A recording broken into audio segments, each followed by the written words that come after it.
হটকারিতা করে জাতির কপালে এরকম মহাবিপদ ডেকে আনবেন না, তাহলে ইতিহাসের রাস্তা করে নিক্ষিপ্ত হবে। আমরা কোনো আধিপত্যবাদের কাছে মাথা নত করব না। অনেকে বলেছেন আমাদের দলের এতজন শহীদ হয়েছে। আমরা বলি যে শহীদরা কোনো দলীয় সম্পত্তি নয়, শহীদরা জাতির সম্পদ। একবারের জন্য জামাতে ইসলামী বলে নাই যে আমাদের এতজন শহীদ হয়েছে। আমরা প্রতিজন শহীদকে সম্মান করি এবং জাতির সম্পদ হিসেবে তারা সবাই আমাদেরও সম্পদ। আহত পঙ্গু যারা হয়েছেন তারা এখনো কষ্টে কাতরাচ্ছেন। বুলেট পিলেট শরীরে নিয়ে তারা রাতে ঘুমাতে পারে না, কাজকর্ম করতে পারে না, অকেজো হয়ে পড়েছে। তাদেরকে যেভাবে স্বীকৃতি এবং সম্মান দেখানো উচিত সেটা দেখানো হচ্ছে না। আমরা পরিষ্কারভাবে দাবি জানাই, অবশ্যই জুলাই শহীদ এবং জুলাই যোদ্ধাদেরকে তাদের প্রাপ্য সম্মান দিতে হবে। যদি তাদেরকে তাদের প্রাপ্য সম্মান দেওয়া হয় তাহলে মায়েদের গর্ভে আরো বেশি বেশি করে বীর জন্ম নেবে ইনশাআল্লাহ। আর যে জাতির মায়েরা বীর সন্তান জন্ম দেবে সেই জাতি বিশ্বের কোন দানবের কাছে মাথা নত করবে না। আমরা কোন আধিপত্যবাদের কাছে মাথা নত করব না। অনেকে আমাদেরকে পার্টি নন গ্রাটা, মানে তাদের দেশে এই পার্টিকে তারা বরণ করবে না বলে ঘোষণা দিয়েছে। আমরা এগুলা কেয়ার করি না। আল্লাহ তাআলা বাংলাদেশে জন্ম দিয়েছেন, এই বাংলাদেশের লাভপতি হচ্ছে আমাদের লাভপতি। এই বাংলাদেশ নিয়েই বাঁচতে চাই, এই বাংলাদেশের জনগণের জন্য লড়াই করতে চাই, এই বাংলাদেশের জনগণের হাতে হাতে তাদের অধিকার তুলে দিতে চাই। এর আগ পর্যন্ত আমরা থামবো না ইনশাআল্লাহ।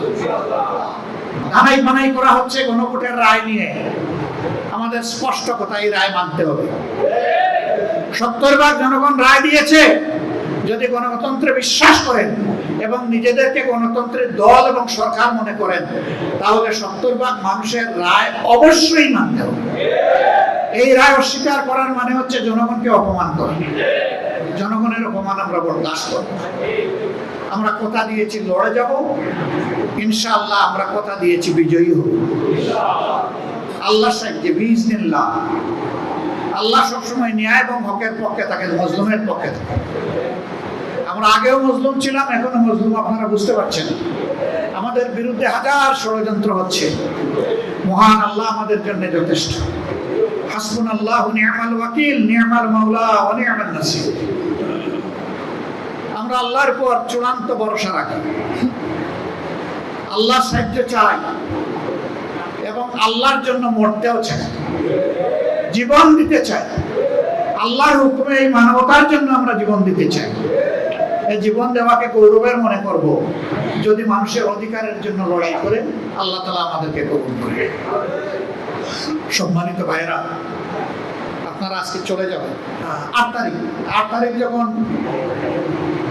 আমাদের উপদেষ্টা মহোদয়ারা যখন শপথ নেন, আমার পাশের চেয়ারে বসা ছিলেন একজন গুরুত্বপূর্ণ নেতা।